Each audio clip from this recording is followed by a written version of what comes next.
어떤 사람이 지나가는데 지하철 계단에서 노숙을 하는 분들이 있었어요. 서울역에 가면 노숙하는 분들 꽤 많거든요. 또 가다가 보니까 또 어린이들도 막 어린 노숙자도 있었어요. 그는요 하늘을 쳐다보면서 탄식하면서 이렇게 물었대요. 하나님, 이렇게 비참하게 사는 사람들을 보십니까? 뭔가 하나님이 하셔야 되는 거 아닙니까? 대책이 있어야 되지 않겠습니까? 하나님 말씀하셨어요. 대책이 있다. 그 사람이 묻습니다. 무엇입니까? 나의 대책은 바로 너다. 내 주위에 배고프고 치료가 필요하고 돌봄이 필요하고 위로가 필요한 사람들을 위한 나의 대책은 바로 너다. 그러셨대요. 내가 너를 거기다 놨잖아. 한번 따라해 볼까요? 나는 하나님의 대책이다. 예, 그 상황을 바꿀 사람을, 그 바꿀 권세와 능력과 눈을 우리들에게 주셨단 말이에요. 여러분, 우리가 좋은 교회를 찾아가기보다는 우리 서로 마음을 모아서 좋은 교회를 만들어갈 수 있기를 축복합니다. 좋은 나라를 찾아가지 말고 함께 좋은 나라를 만들어갈 수 있기를 축복합니다. 이삭이 바로 이런 좋은 땅을 만드는 사람이었어요. 우리가 읽은 본문을 말씀을 보면요, 이삭은 흉년이 드니까 그랄이라고 하는 블레셋 사람들이 살고 있는 땅에 와서 살게 되었어요. 이삭은요 목축업을 하는 사람이었어요. 근데 이 그랄 지역에서 흉년이 들었는데 한 번도 안 지어본 농사를 짓게 됐는데 오늘 하나님 말씀 보니까 100배의 소출을 얻었다고 그래요. 이스라엘에 있는 그 기록들을 살펴보면요, 아주 비옥한 지역에서 소출이 25배에서 30배 정도 나온대요. 이스라엘은요. 밀은 80배가 나오기도 하고요, 보리는 약 100배까지 수확이 된다고 그래요. 그러니까 무슨 농사를 졌는지는 모르지만 흉년에 처음 지어보는 농사를 통해서 100배의 결실을 얻었다는 것은 최고의 수확을 얻었다는 거예요. 이런 이삭이 수확을 얻은 것을 보고 주변에 함께 살고 있던 블레셋 사람들이 시기했대요. 왜 시기했냐? 내가 우리보다 강하다. 그러니까 더 잘 됐다는 거죠. 이삭의 수확이 얼마나 대단한 것이었는지를 보여주는 장면입니다. 여러분, 이 사람들은요, 우리가 시기할 때 뭐 별것도 아닌 것 같고 시기하진 않잖아요, 그죠?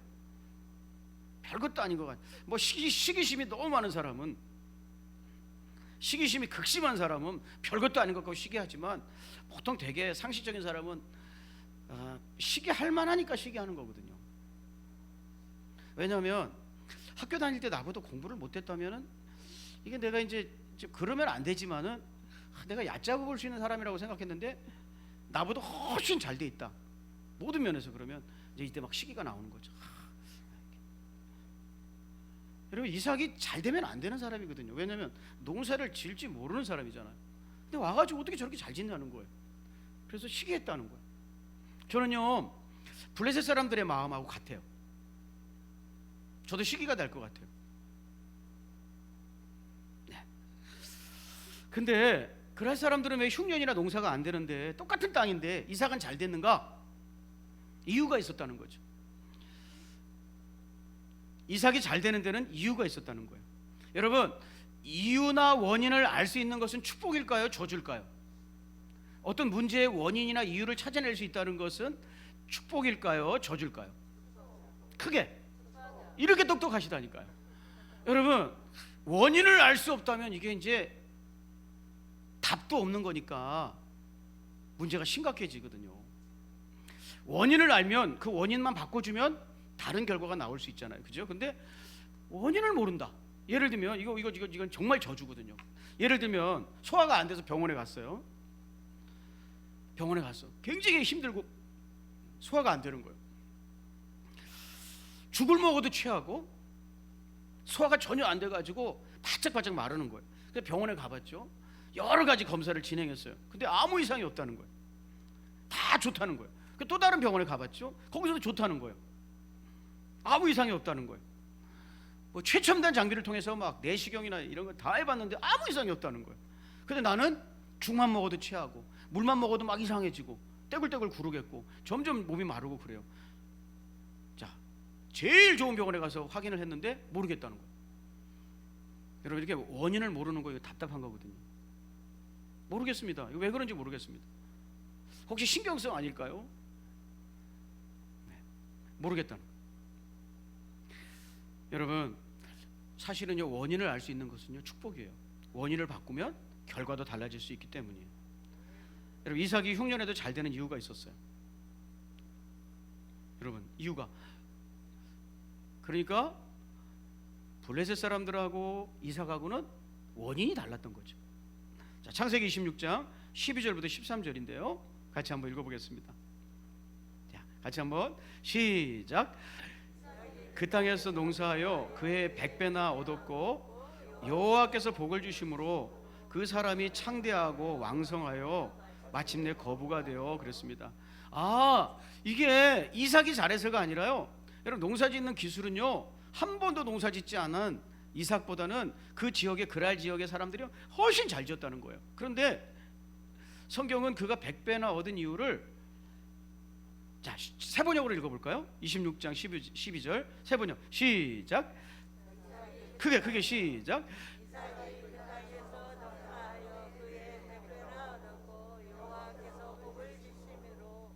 네, 제가 그냥 세번역 읽어보겠습니다. 주님께서 그에게 복을 주셨기 때문이다. 네, 주님께서 그에게 복을 주셨기 때문이다. 여러분, 아무리 안 되는데도 하나님 복을 주시니까 되더라는 거예요. 이삭이 기술이 뛰어나서 그렇게 된 게 아니라 하나님이 축복해 주셨기 때문에 되더라는 거예요. 여러분, 저는요, 새해 복 많이 받으세요, 새해 복 많이 받으세요, 이 말이 별로 안 좋은 말인 줄 알았거든요. 네. 그런데 가만히 제가 묵상을 해보니까 이제 연초에 우리 성도님들이나 새로 만나는 사람들에게 어떻게 인사해야 될까 생각해 보니까요, 새해 복 많이 받으라는 말이 참 이게 은혜의 말이더라고요. 왜냐하면 하나님께서 복을 줘도 못 받는 사람이 있거든요. 여러분, 복을 받을 수 있는 사람이 되시기를 주의 이름으로 축복합니다. 여호와께서 복을 주셔서 그렇게 됐는데요, 여러분, 요셉도 있잖아요. 요셉도 하나님께서 복을 주시니까 안 되고 안 되던 집이 막 일어나기 시작했다는 거예요. 창세기 39장 5절 제가 읽어볼게요. 그가 요셉에게 자기의 집과 그의 모든 소유물을 주관하게 한 때부터 이제 요셉이 살림살이를 맡아서 주관하게 된 거죠. 여호와께서 요셉을 위하여 그 애굽 사람의 집에 복을 내리심으로 그랬어요. 하나님께서 복을 주셨대요. 여호와의 복이 그의 집과 밭에 있는 모든 소유에 미친지라 그랬어요. 안 미치는 곳이 없었대요. 여러분, 이런 것을요, 좋은 땅을 만드는 사람이라고 그러는 거예요. 안 됐는데 그 사람이 가니까 여호와께서 복을 주셔가지고 잘 되게 만드는 거예요. 근데 나만 복 받는 게 아니라 구석구석 그 복이 미치게 하는 사람, 이것을 좋은 땅이 만드는 사람, 좋은 땅을 만드는 사람이라고 하는 거예요. 이삭과 요셉은 좋은 땅을 만드는 사람이었어요. 왜 하나님께서 복을 주셨는가? 왜 그 사람에게 복을 주시는가? 여러분, 하나님은요, 우리의 마음을 통해서 일하시거든요. 한번 따라해 볼까요? 하나님은 마음을 통해서 일하신다. 여러분, 이게 굉장히 중요해요. 왜 이삭인가? 왜 거기 다른 사람들도 많은데 왜 이삭인가? 하나님은 마음을 통해서 일하신다는 거예요. 사무엘상 16장 7절 읽어볼게요. 여호와께서 사무엘에게 이르시되 그의 용모와 키를 보지 말라. 내가 그를 버렸노라. 내가 보는 것은 사람과 같지 아니하니 사람은 외모를 보거니와 나 여호와는 중심을 보느니라 하시더라. 하나님 보신다는 게 뭐냐면, 여기서 중심이란 말은 레브라고 하는 히브리어인데 마음이란 뜻이에요. 그러니까 하나님께서 마음을 보고 쓰신다는 거예요. 어떤 마음? 어떤 마음? 여러분, 여러분이 얼마나 키가 큰지, 얼마나 돈을 많이 가지고 있는지, 얼마나 많이 배웠는지, 이건 하나님 쓰시는 조건이 아니라는 거예요. 우리의 마음. 어떤 마음? 여러분, 우리 이 축복의 마음을 배울 수 있기를 주의 이름으로 축복합니다. 땅을 바꿀 수 있는 이삭의 마음. 자, 26장 2절부터 3절입니다. 제가 읽어볼게요. 자, 이삭은요, 여호와께서 이삭에게 나타나 이르시되 애굽으로 내려가지 말고 내가 내게 지시하는 땅에 거주하라. 이 땅에 거류하면 내가 너와 함께 있어 내게 복을 주고 하셨어요. 여러분 이스라엘은요 종종 가뭄이 들었대요. 가뭄에는 물이 부족한 게 제일 큰 문제잖아요. 이스라엘은 물이 부족한 나라예요. 자, 이 요단강 보여드릴게요. 이게 요단강인데요. 네, 요단강. 요단강은요 폭이 깊이가 제일 깊은 데가 한 3m 정도 되고요. 보통 한 1m 정도 되고 27m에서 30m 정도 되는 강이에요. 이게 이스라엘의 제일 큰 강이에요. 그러니까 가뭄이 심하게 들면 강물이 말라붙어요. 사람들이 들어서 이렇게 찰랑찰랑 할 수 있는 거예요. 여기서 여러분이 보실 때 여기 세례받는 곳은 이스라엘이고요. 건너편은 요르단이라는 나라예요. 요르단이라는 나라. 성지순례 가보신 분들 아시죠? 요르단이라는 나라예요. 그렇게 걸어서 그냥 갈 수 있어요. 되게 좁아요. 좁은 나라예요. 이런 땅이 가물면 메말라 버린다는 거죠. 그래서 이스라엘 사람들은 너무 물이 없으면은 물이 풍족한 나일강 쪽으로 가서 짐승들 때문에 옮겨갔어요. 나일강 보여드릴게요. 나일강은요 이렇게 커요. 바다 같아 바다. 4대 문명의 발상지잖아. 엄청나게 큰 강이거든. 그러니까 여기는 물이 안 마르니까 사람들이 이쪽으로 갔어요. 이삭도 볼까요? 창세기 26장 1절. 자, 26장 1절. 아브라함 때 첫 흉년이 들었더니 그 땅에 또 흉년이 들매, 이런 말씀이 있어요. 아브라함 때 첫 번째 흉년이 들어가지고 아브라함도 이 나일강 쪽으로 간 거예요. 애굽으로 간 거예요. 물이 없으니까요. 그래서 이삭도 아버지 때처럼 이삭 흉년이 들어가지고 애굽으로 가려고 그랬어요. 애굽으로 가려고. 그런데 하나님께서 가지 말라는 거예요. 왜 가지 말아야 됩니까? 하나님 말씀하시는 거예요. 내가 너와 함께 하니까. 할렐루야. 내가 너와 함께 할 거니까 가지 마. 네가 지금 있으려고 하는 그 땅이 메말라가지고 가뭄이 들어가지고 흉년이 들어가지고 힘들지만 내가 너와 함께 할 거니까 가지 마. 여러분 그 말씀에 이삭이 아멘한 거예요. 환경과 여건을 보지 않고 하나님 말씀에 순종한 거예요. 여기 있으면 안 되는데, 물 있는 데로 가야 되는데, 이 짐승들 이거 다 어떻게 해? 그러고 있는데 하나님 거기 머물러 그랬어요. 그랬더니 거기서 아멘했어요. 창세기 26장 6절이에요. 그게 이삭이 그랄에 거주하였더니 그랬어요. 하나님 말씀에 아멘해서 그 땅에 거주했어요. 여러분 하나님께서 어떤 마음을 쓰시냐면 하나님 말씀에 순종하는 그 마음을 가지고 하나님께서 그 사람을 축복의 사람으로 쓰셨다는 거예요. 여러분 이거는요 성경의 일관된 증언이에요. 하나님은 마음을 쓰시는데 어떤 마음을 가진 사람을 쓰시는가? 하나님께 순종하는 마음을 가진 사람들을 쓰신다는 거예요. 민수기 14장 24절 볼게요. 여러분 어떤 환경, 어떤 역성 속에서도 하나님을 순종하는 마음을 가지고 있는 사람들을 하나님이 쓰셔서 놀라운 기적과 축복을 행하셨다는 거예요. 민수기 14장 24절. 그러나 내 종 갈렙은 그 마음이 그들과 달라서. 뭐가 달랐다고요? 마음이 달랐대요. 그 마음이 다른 게 뭐냐? 나를 온전히 따랐은즉 그가 갔던 땅에 내가 그를 인도하여 드리리니 그의 자손이 그 땅을 차지하리라 그랬어요. 할렐루야. 마음이 다른데 어떻게 다르냐면 다른 사람은 주님의 말씀을 따르지 않는 거예요. 그런데 갈렙은 하나님의 말씀을 따르는 거예요. 그러니까 순종하는 마음을 가지고 있었다라는 거죠. 여러분 주님은 이런 마음을 가진 사람에게 뭘 주시겠다고 약속하시고 계시냐면 그가 갔던 땅을 주겠다는 거예요. 여러분 우리 땅과 우리의 마음은 연결되어 있다는 거예요. 여러분 우리 정읍시가 축복의 땅이 되는 것은 우리 성도들의 마음가짐에 달렸다는 거예요. 자, 이해가 되시면 아멘. 그러므로 여기에 사는 사람들은 원망하고 불평하면 안 돼요. 왜냐하면 아까 그랬죠. 하나님의 대책이 나니까. 이 땅을 좋게 만들 사람은 바로 나니까. 이해가 되시면 아멘. 여러분 왜 하나님은 하나님께 순종하는 마음을 가진 사람을 쓰실까요? 너무도 당연한 일이죠. 여러분 사람도 마음이 안 맞는 사람과는 일할 수 없어요. 마음이 안 맞는 사람하고는 일할 수 없어요. 제가 그랬잖아요. 나는 이 짐을 이쪽으로 좀 옮겨놓고 싶은데 다른 사람이 이쪽으로 옮겨놓으면 마음이 안 맞는 거잖아요.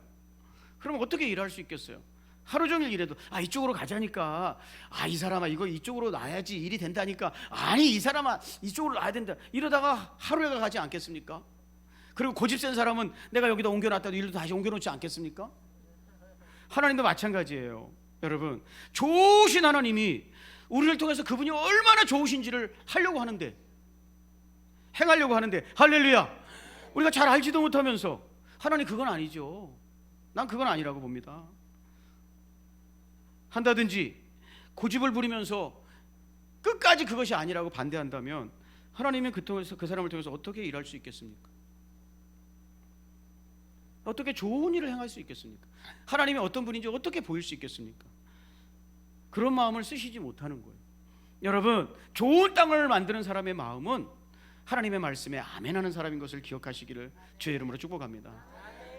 하나님이 이렇게 하자 그럴 때 이렇게 아멘하고, 여러분, 하나님이 하시면 된다는 것을 어떻게 보여줄 수 있었냐면 이삭에게 말입니다. 이삭이 거기서도 하나님이 함께 하시면 된다는 걸 그 땅에 있어야 보여줄 거 아니에요. 애굽은 물이 철철 넘치기 때문에 가뭄에도 견딜 수 있어요. 그러나 아무도 안 된다고 하지만 하나님이 하시는 걸 보여주려면 하나님이 있으라고 한 땅에서 있어서 거기서 하나님과 살아야 되는 거예요. 우리가 여러분 하나님과 마음을 맞추면 하나님께서 그 맞는 마음을 가지고 하나님이 얼마나 선한 분인지를 통해서 그분을 통해서 나타내신다는 거예요. 여러분, 하나님은요, 우리가 하나님께 순종하는 마음을 성경에서는 이렇게 말해요. 이렇게. 자, 사도행전 13장 22절 한번 읽어볼까요? 자, 크게 한번 같이 읽어보시죠. 시작.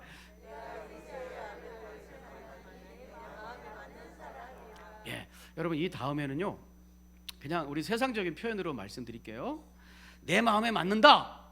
이 마음이 딱 하나님께서 딱 이렇게 도장을 찍으시면 사도행전 13장 22절 집에 가서 찾아보세요. 예, 하나님의 선한 뜻을 그 통해서 이루옵니다. 그게 왕이 되는 거였어요. 왕을 세워서 일하시는 거였어요.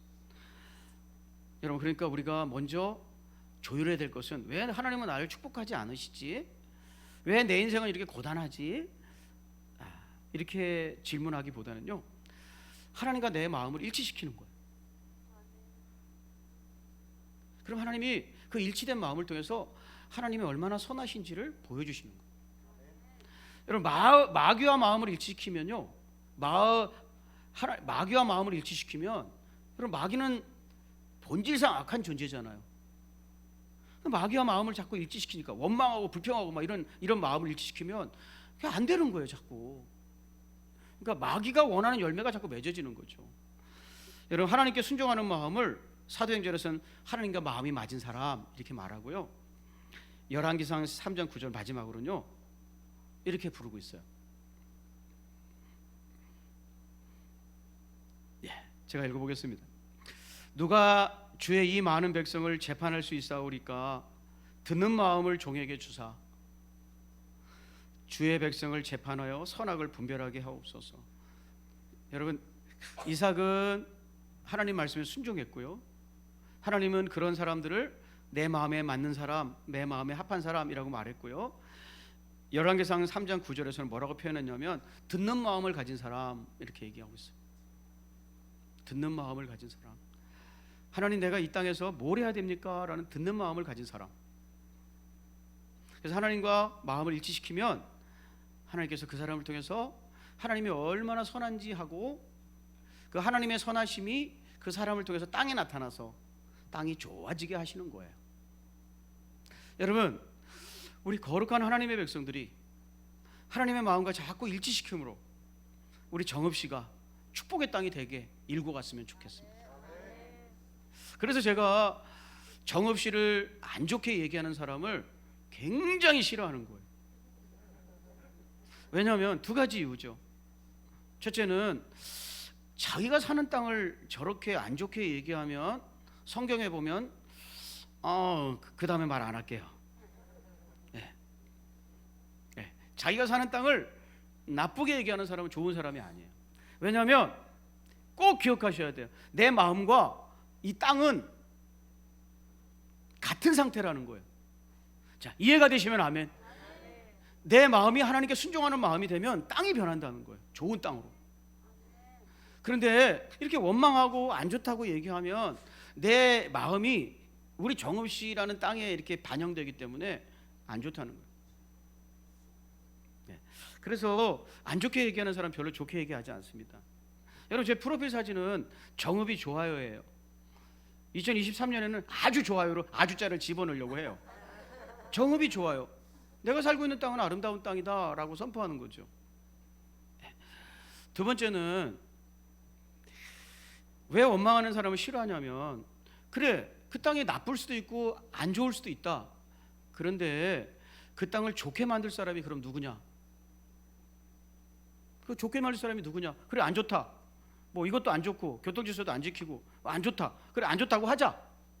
그러면 그것을 좋게 만들 사람이 누구냐? 예, 서울시 마포구에 도원동에 사는 사람들입니까?